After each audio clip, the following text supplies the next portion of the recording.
They're very manual side rollers.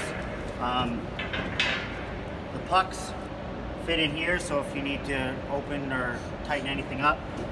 The ball screw manual handle here will drive it in the position. This roll here can be moved up and down to create elevation. And then on the machine itself, they sit inside these retainer flanges. You run a pin into the side, and that's what holds them in the position.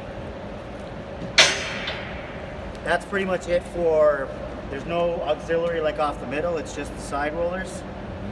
These wrenches are for doing a tooling changeover. You can see just above the rolls there, that collar.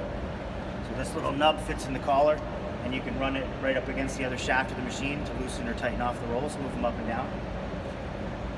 And then this one here is the auxiliary gearbox. So up on top there, off the center roll, you can change that gearbox out for this one.